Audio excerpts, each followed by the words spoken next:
advice do you have for an aspiring entrepreneur? Capital.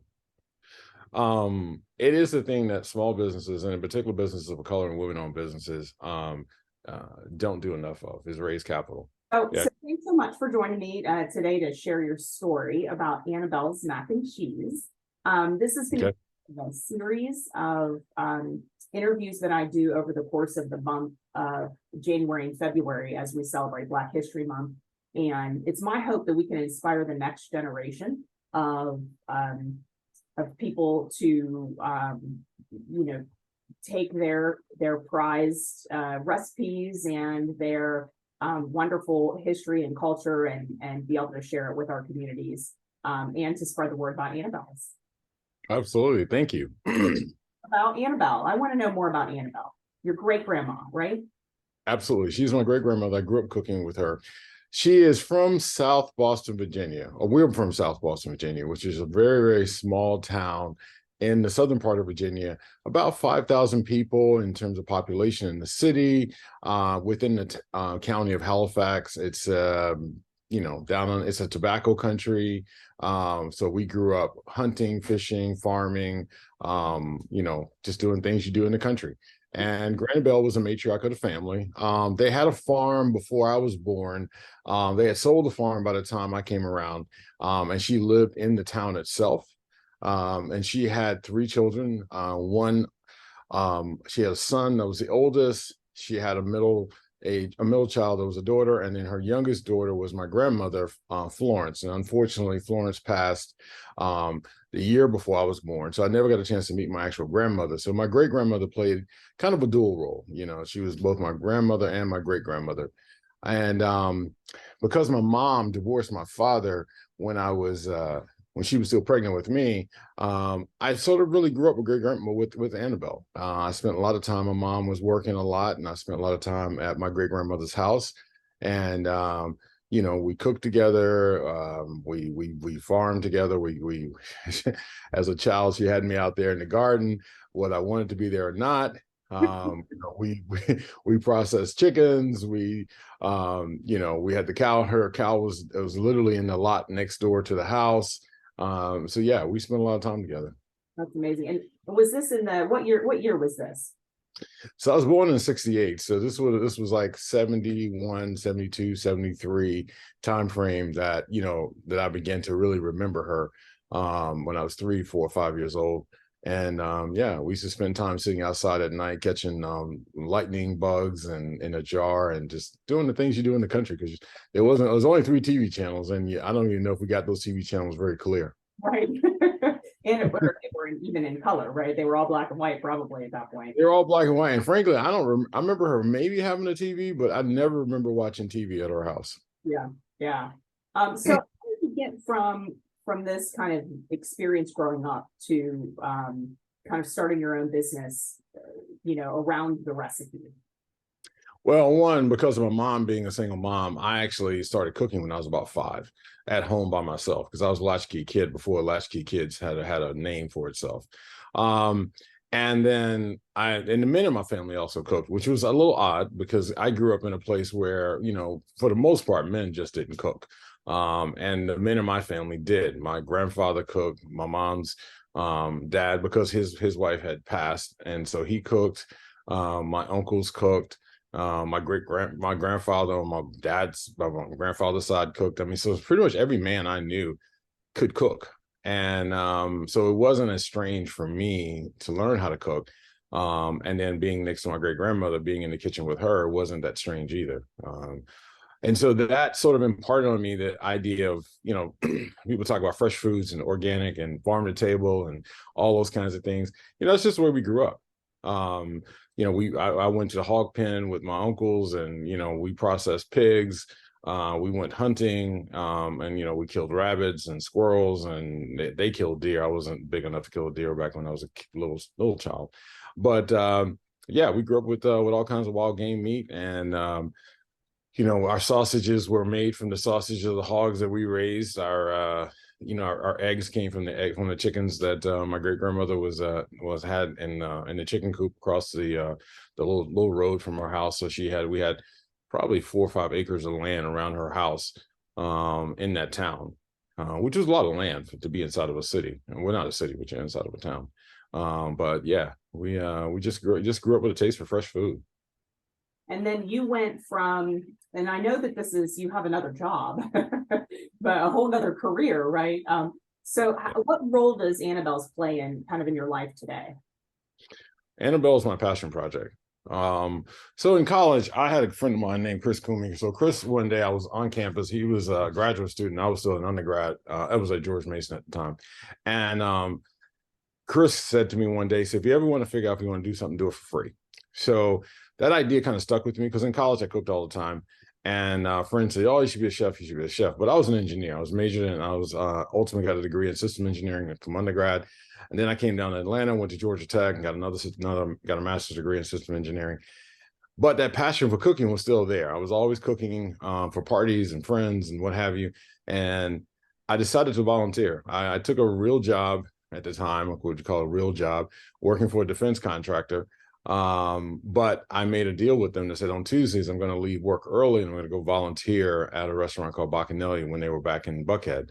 And so I volunteered there on Tuesday afternoons and evening.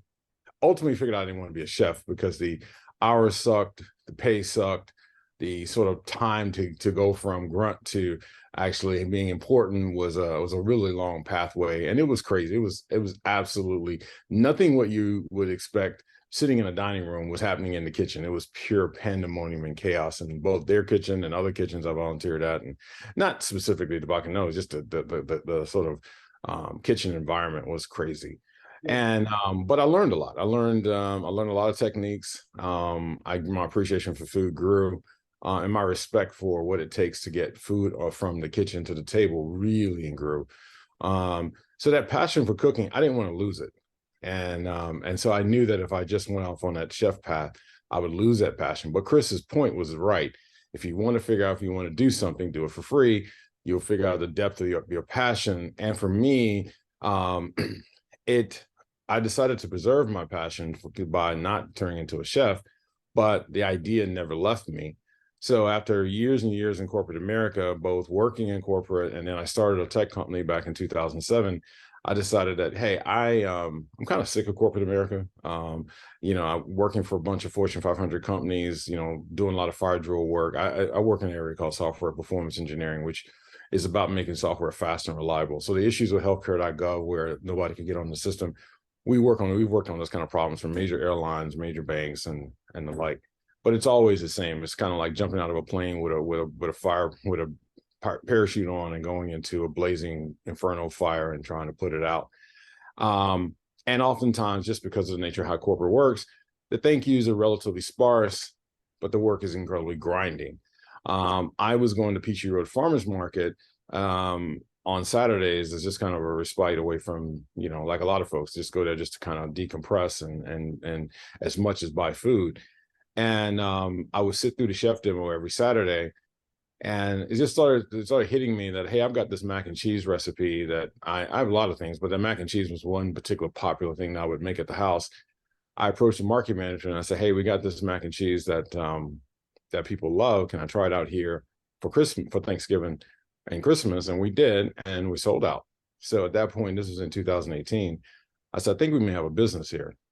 So continue to build that business, reached out to friends I knew in the restaurant industry, Brian Furman over at Bees Crackling, because barbecue and mac and cheese is a natural thing. And Brian let me set up a pop-up over there. Candace, who had a thing called Little Tart. I'm not Little Tart, I'm sorry. Tart Queen of Tarts, or she's no longer has the business, so I forget the name, but she at one time was a vendor at Peachtree Road. And so did some pop-ups and started selling mac and cheese at the farmer's market, but primarily it was friends supporting the business because I didn't have a clue about anything around how do you create a food product designed to go, to be packaged as a commercial product. So I never forget my first deliveries they looked crazy. Using just pans that I would buy at the grocery store, wrapping things in aluminum foil and plastic wrap because I had a vacuum sealer, but the pans didn't quite all the pans didn't quite fit correctly, and it was a huge learning curve. But the product itself was in one area that wasn't the problem, because I had spent 20 years, really honing the recipe. And so I was using super high quality milk and cream and cheese and pasta. And then as I started to scale up commercially, I partnered up with a farm down in Slocum, Alabama, where I could get, enough of the quality of cream and milk that mimic what my great grandmother had with her cow next door. And from a pasta standpoint, I knew that through a lot of trial and error, the pastas that I was able to get in, at least in quantity here, U.S. made, wasn't matching what I grew up with and remember the texture and the taste being like as a child. So ultimately settled on some pasta out of Italy where it was organic and it just had the right texture and mouthfeel and flavor. Along with the fact that it wasn't adulterated like so much of the wheat that we grow here. And then of course, English cheddar was something she used. So the recipe itself worked.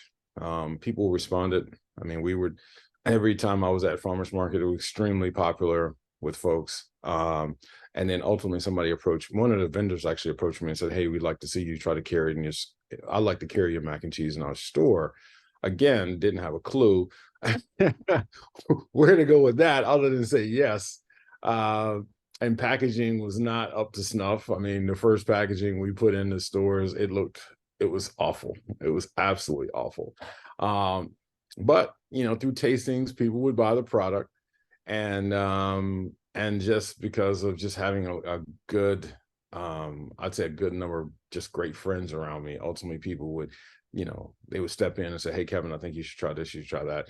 And in particular, I had a guy who I had known professionally who was in marketing, who came to me one day. He happened to run into me at another farmer's market up in Ackworth. And he said, "Hey, you should come sit down and have drinks and we should talk about marketing." And then through that conversation, he put me on with a company called ID8 out of Marietta, where we really nailed the packaging. And even before that, I'd actually run into a lady who was a former Apple employee over at one of our partners, Spotted Trotter. And she had started me on a path of really sort of understanding how to develop packaging that would, appeal to people in the commercial setting. Yeah. And as you know, our packaging has changed quite a bit. Yes. And the packaging is making a huge difference in sales. That's amazing. Let's go back to ingredients for a minute, because I one of the things that I thought was amazing about your story when I first met you was your attention to detail. And one of the things that we do at Nuts and Berries is talk a lot about ingredients and the concept of non-GMO and organic. Do you have an ingredient standard that you set for your company, and why did you kind of go down that road? Yeah, that's a great question. Number one, I won't sell anything I wouldn't serve inside of my own house. And I only use, as best I can, things that are locally grown, organic, non-GMO, grass-fed. I mean, that's been a standard of mine for long before the terms themselves even had terms. Going back to when I was cooking, even in college, I would just try to seek out the best ingredients I could get on what I could afford. But this again ties back to what I grew up with. And there was a we grew up with vegetables that were grown right there in the garden, and they had a different taste. Tomatoes tasted differently. Tomatoes. Yeah. So that's just personal with me, and I truly, I fundamentally think that it has an impact on our health long term. I've been blessed to travel to 26 countries, and a lot of countries where I go into, and for example, I was in Tanzania a couple of years ago, and I was just marveling at all the grass-fed meat that was just out there. I mean, this was nobody was doing anything special. It was just literally millions of herds of grass-fed animals just roaming that were being herded, and they were being used for food and for fuel and other things. And I often say that people in some of the poorest places or places that aren't as fortunate financially as we are in America often eat much better than we do here, because it takes a lot of wealth to eat well here. And that bothers me. And so from a mac and cheese standpoint, I made a decision, obviously, that we weren't going to compromise no matter how big we get, that's just who we are. And we talk about it very openly about the fact that we use, non-GMO grass-fed organic milk and cream and organic noodles from Italy and aged cheddar and all that kind of stuff. And we'll get questions sometimes when people say, "Did your great grandmother have all that?" And I like to remind them that, well, my great grandmother's cow was next door. So yes, she had the same kind of dairy. And your great grandma didn't have to worry about GMOs. They didn't exist. we don't grow wheat at scale like it was in her time. Wheat formulas have changed. I mean, there's a price to pay for commoditization and for driving food down to close to zero, and making it so that I understand the balance of hunger. I mean, there was a lot of politics in the 60s and 70s designed to sort of eradicate hunger in this country. I get that part of it, but as with many systems, oftentimes things need to be continue to be improved upon, and I don't think we're taking that seriously enough. We saw this during COVID. We saw that fact that having 3 or 4 choke points for major food systems was causing huge disruptions in the supply chain. I had actually was at a local food conference probably about a year or so before COVID, and just talking about what are my personal beliefs. And I said, one of the things I think we need to, they were asking me about Annabelle going national, and I said, well, personally, I'm comfortable with building Annabelle as a regional business. There needs to be more Annabelles across the country, not just one Annabelle within the country, and I still hold that belief today. I think that regardless of how big Annabelle gets, that we will always be a local regional business, even if there's multiple Annabelles in other parts of the country. Because just the idea of having redundancy and resiliency in our food system creates security, and nobody wants to go through what we went through during COVID from a supply chain standpoint. Right. And I think there's a little bit more seriousness about, we got to fix this, and that's going to take a while, because farmers and the logistics infrastructure is just not there to really feed us like I was talking about in Tanzania. I mean, we're pushing our dairy farmers about as hard as they can get now, with our current production. So I know that this is a problem that we've got to invest in and work on, and it's one that I think is in the interest of the country itself, and I think it's everybody's interest of our health. I often say that we spend 1/5 of our economy on just on our healthcare costs, and it's probably going to be 25% before long. And a lot of this, in my opinion, is attributed to just the poor quality of food in which we digest. Yeah. So you talked a little bit about COVID. What are some of the biggest obstacles you've had to overcome? Maybe not necessarily with COVID, but in general with Annabelle. And talk about I'll give you one small one, one that's big but seemingly small: packaging. When I first tried to improve our packaging, I started trying to find some boxes here made in the U.S., and I couldn't find a box that for $1 or $2 that looked like anything. And our 1 pound mac and cheese retails for around $11 to $13, depending on the store, maybe a little bit more, maybe a little bit less. And to add 20 or 30% cost just for a box that most people are going to throw away, just wasn't right. And I couldn't justify it. And I knew it was going to hurt the product. But at the same time, I wasn't going to settle on just an ugly box just to put it in. And I wanted something that fit. I remember I started out working with a young lady from Apple, and we all know the standard Apple has about packaging, and then moving on to a local company here, ID8. We talked a lot about the story of Annabelle and how important that was to reflect in our packaging. So where all this is going is, couldn't go to China, where most people would have gone pre-COVID to get something done like that. So I ended up down in the country of Colombia, and so we get our packaging down there made at a price point that doesn't add a tremendous cost to the product. We increased our costs both because of packaging, and then we had some inflation related costs increases on our side from our suppliers. So we raised our prices $1, and that has not hurt our sales.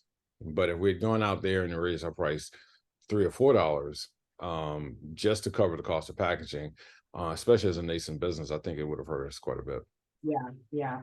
So, knowing that this is your passion project and you do have other things, like what are 1 or 2 things that you do every day kind of to help you show up successfully that we could share with our audience? One of the biggest ones for me is what we do on social media. Like today, I'm doing a delivery, and I always take videos, and this. I take videos of all of our deliveries, and I don't just focus on, hey, I got Annabelle here, I'm putting it in a cold case. I focus on the store. Because my belief is that, our goal is to drive traffic to the stores. I always kind of liken us to Coke in a sense that, hey, no gas station is going to open up without Coke or some other comparable soda and chips in their stores, because they know that people are going to stop and pick those up, and whether they get gas or not. And I want Annabelle to be a driver to traffic in our retail partners. So I always make sure we take videos, and I post those videos up on our social media. And again, I try to focus on the broader scope of what the store's got going on, what's hot, what's new in the store, in addition to the fact that we're doing a delivery. The other side of the house is our customer testimonials. So whenever I'm always collecting customer testimonials, and I dribble those out through our social media to let our customers tell the story about Annabelle, as opposed to me standing there saying, hey, I make this great thing, you should try it. I let our customers speak for us. So those are things that I spend a tremendous amount of time on. That's amazing. And we, as your customer, appreciate that, or as your partner in the sales, appreciate that. And so do our customers. I think that they can go and look at your social media and see what other people are saying, even if they haven't had a chance to buy it. And we hope that that this little interview and talk, we can share your story and continue to kind of build that audience, so that we can reach more people. We can get them very good, delicious, high quality, nutritious food that is their comfort food. I believe that when you're so many people, macaroni and cheese is their favorite, is their thing. That's their, they remember it. And I even remember it from when I was a kid, homemade macaroni and cheese. And now a lot of people equate macaroni and cheese with the big box, that you get it in, and not naming any brands, which the quality is not so good. The ingredients are really not good. And there are GMOs in those boxed, many of the boxed brands. And, I think that it's become a staple in people's diet. If they could just experience the quality and the taste of your product, that would be an amazing upgrade to their daily routine. And they would potentially spark some joy that maybe a box doesn't spark. So yeah, well, there's a couple of things you said there that resonates with me. One is children, right? So when I first started Annabelle, I wasn't sure children were going to respond well because of the big box, the blue box, and stuff that they're just used to having out of a microwave and whatnot. And we've got a remarkably success rate with children. 85+% of the kids who ever try our product love it. We've even had children that use it as their birthday cake. So what I love about that is not just, hey, we're selling mac and cheese, but the fact that my hope is that the kids themselves will start to develop a palate for both quality and ask questions about their food sources. So, hey, ask where the hot dog's coming from. Where's that pizza coming from? Where are those nuggets coming from? Just begin to ask, because kids are inquisitive, right? So once the theme sort of resonates with them, they'll take that theme and just keep going with it. And so I'm hoping that we help influence, the types of questions that children ask about their food. So that's one of the things. The other thing is that mac and cheese is it is one of the few truly American foods. It's not something that came over from another country and we adopted. It's something that was developed here. It was developed by James Hemings, who was Thomas Jefferson's slave chef. So Mr. Hemings went to France, studied culinary, came back to Monticello, and developed mac and cheese there. So it's an American product. And it's, obviously one of the biggest comfort foods and most popular foods we have in our diet. And so I love the fact that this is truly an American product. And my great grandmother and I, we grew up in Virginia. I don't think my great grandmother knew Mr. Hemings at all, but I do say that things are passed orally, and that there is an influence he had on just what she created. For me, there's a through line from him to where we are today through the civil rights movement, because the hotel where we make our mac and cheese, or our kitchen, is inside of a hotel in downtown Atlanta, the Hyatt. The Hyatt adopted us in the height of COVID because of all the capacity that they had. It turns out that particular Hyatt is called the Hotel of Hope, because it was the first hotel that Dr. King and the other civil rights leaders could host any events at here in the South. And so John Portman, who built the hotel, welcomed Dr. King at the hotel, And it became the hotel that civil rights leaders, even to this day, continue to host events at.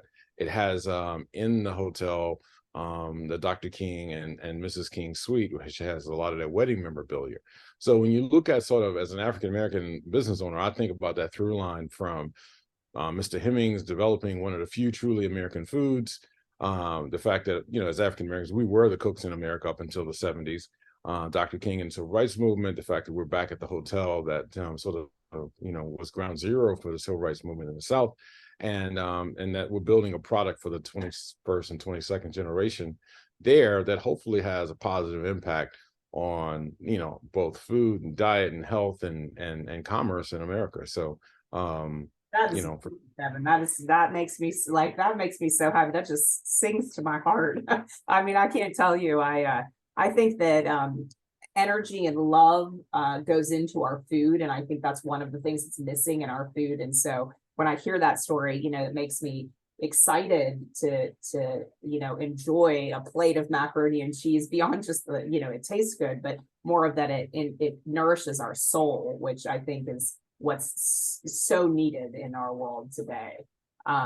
So I'm gonna ask you one more thing and then we can wrap up. It's been wonderful. What advice do you have for an aspiring entrepreneur? Capital. It is the thing that small businesses, and in particular businesses of color and women-owned businesses, don't do enough of, is raise capital. I'm a serial entrepreneur. I'm sit on the board of a technology accelerator, and we have this conversation all the time. We bootstrap too long, and we don't grow our businesses fast enough. Now, that doesn't necessarily mean you have to go out to the markets and start, giving up equity in the early stages of your business to raise capital. It can mean traditional things like taking on business loans and getting credit cards and just really building a true business, as opposed to using your receipts that you bring in from sales to try to purchase a vehicle or purchase materials and what have you. It just takes too long. It can take 20 years to build a business that way. Oftentimes, other businesses that have become can be successful within seemingly overnight because they raise enough capital. And that's something that I know we're struggling with. I'm struggling with it in my business. And it's something that I've had to I didn't do well in my tech company, because my tech company, we were blessed to have some really big customers coming out of the gate. And I treated it just like I would treat anything else. I didn't want to have debt in my business. I just wanted to run a cash only business. And that's not the right way to run a business. Debt is your friend when it comes to building a company. And you've got to be able to raise capital. That's really good. That's really good advice. And I think that that's something that, myself included, so many of us small businesses don't really, don't always get right away. You have to learn the hard way. And that sometimes I think that's one of the reasons why so many small businesses struggle and don't make it. So, one of the wonderful things that I'm doing I'm speaking with many different creators in this space is, my hope is that after I go through and I learn all the stories and, do all the fun things and share the stories and, sample out the products and all that stuff, that we can really come together as a community to advance that next generation of small business, owners and passion, passion people, so that we can build a future for, our kids. I have an 8-year-old, so my kids and kids and grandkids and beyond, so that this concept of the small independent business doesn't have to be a struggle. It can be a celebration. Absolutely. That's awesome. Well, thank you, Kevin. In my email I sent to you, I said, if you have anything that you want to ask me, I'll give you an opportunity to do that. If there's anything you want to share with your community about nuts and berries. Well, I love your store. I love the fact that you guys have been in the community for a long time. I remember passing your store for a long time before I stopped in. And when first time I walked in here, I was like, man, this is a cool store. Yeah. And I've watched you guys evolve. And I just, we don't have enough independent stores like yours in Metro Atlanta. And you're the perfect target for us. Yeah. And so I encourage people to come hang out and check out the store, to shop in the store. I encourage folks, vendors like mine, to seek you guys out as potential partners. So yeah, I think you guys are doing it right. And so thank you. Well, we appreciate you. And thank you, Kevin. Have a wonderful day. And I'm looking forward to celebrating all next month with a lot of fun and educational information and kind of meeting all the new kids on the block in the community too. So Absolutely. Off topic slightly. So the Hyatt on the 17th, and I'm going to send a note over to Chef if you're open to this. They're inviting Black vendors from all over the country to come to a vendor event on the 17th at the hotel, and they're going to have not only Hyatt but Marriott, Sheraton, all the big hotel brands, Hilton, plus other folks in the hospitality industry. And he asked me who I recommend, and I recommended a few Black vendors, but also some of our retail partners here in Atlanta, because it would be a chance for you to get exposed to products that maybe you're not currently carrying in your stores you might be interested in. He's going to have some great winemakers there. He's going to have obviously a lot of great food folks there. Some brands that you've heard of, like Uncle Nearest, and McBride Sisters and Lafitte on the wine side, and then maybe some that you haven't heard of, like Cornbread Sisters is a brand new business. You may have heard of them because of their partnering with Super Twins. But yeah, he's going to have a wide variety of different vendors there, and I know that they want to get as many buyers in the room as possible who might potentially be able to create business opportunities for these businesses. So if you're open to it, I will send an email to Chef and suggest that he invite you guys. Oh, that would be amazing. I would absolutely love to be there. I know one of the things we just started doing was carrying wine at our store in Brookhaven. And we've struggled a little bit out the gate, with being able to find all of the local, wine manufacturers. And, one of the things that I try to pride myself on is having a very diverse group of suppliers. And so, it just so happens that February is Black History Month. So that's the month where I'm really like,